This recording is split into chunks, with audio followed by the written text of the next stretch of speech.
Hello, welcome to my channel, or welcome back if you've been here before. My name is Beth Ann, and today I'm going to talk about Stamped: Racism, Antiracism, and You. And this is the, young adult version of Ibram X. Kendi's Stamped from the Beginning, which I actually haven't read, but that's adult nonfiction. And then YA author Jason Reynolds came on board to basically adapt Stamped from the Beginning into Stamped. For a YA audience. And this was compulsively readable and compulsively pick upable from the library because I was at the library with my daughter and saw this on a display and was just like, oh, yes, got it, and grabbed it. I think if I remember correctly, I read this in one day, sort of a lazy Saturday around the house. And so when my daughter was busy playing with my partner or watching TV or whatever, I would just dip in and out of this. And yeah, it was just a quick, fast read as an adult. So from that standpoint, this would be totally great for someone, A, who maybe doesn't want to read sort of a typical, more heavy adult nonfiction book, and also B, of course, for teenagers or for people who nonfiction isn't normally their game.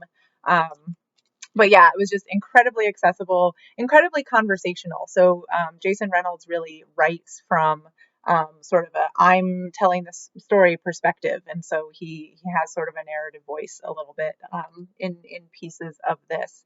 And not having read Stamped from the Beginning, my understanding is that this is a pretty close following of just telling the story of racism through history, through American history as a constructed concept. I just really loved it.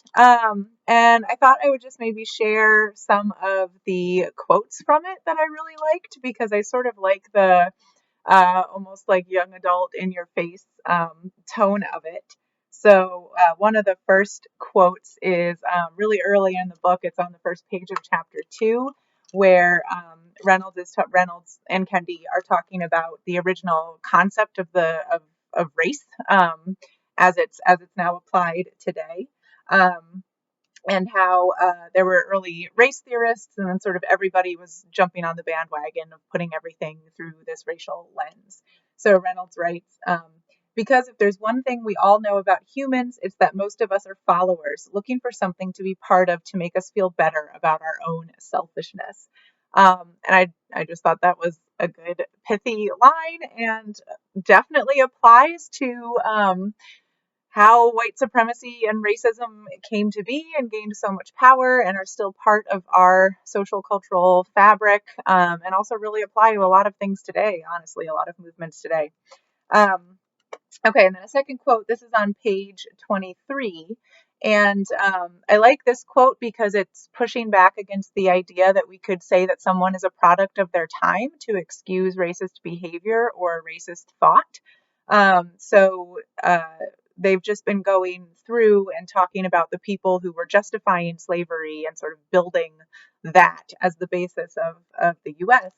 And so Reynolds says, I know we've been going on and on about the people working to justify slavery, but it's important, very important, to note that there were also people all along the way who stood up and fought against these ridiculously racist ideas with abolitionist ideas.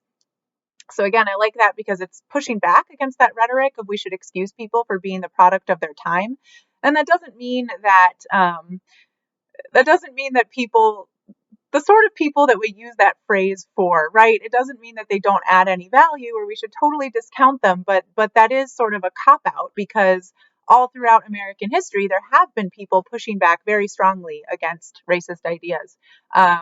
And what's really interesting to me is how that gets erased from the way that we're taught history. So I certainly learned very little about it, especially like anti-slavery rebellions are a really big example. And they go through a couple examples of those in this book, but those were completely glossed over in my U.S. history classes when I was growing up. And I grew up in a pretty liberal state that I think likes to think that it taught, more of a true, accurate version of history. But even in that setting, that was still really glossed over. The idea that people were constantly speaking out against and fighting against white supremacy.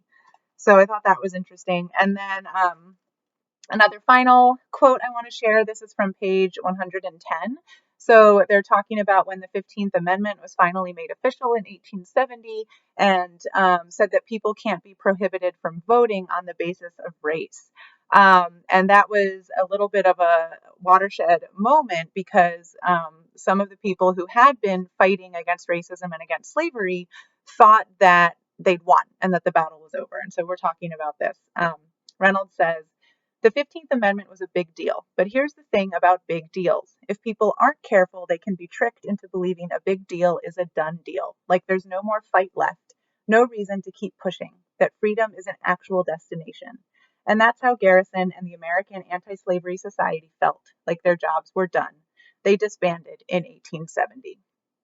So I just think that's really powerful because we have, right there in the name of the society, the American Anti-Slavery Society in 1870 is saying, okay, we just fought a civil war. We've got the 15th Amendment. Slavery is donezo.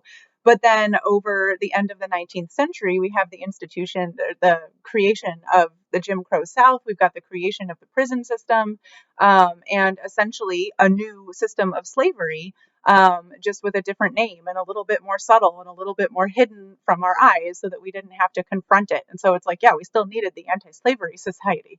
So I just thought those three quotes were just sort of astute observations about the way that history unfolded, the way that human nature played into it, and they're still sort of observations that are really applicable today.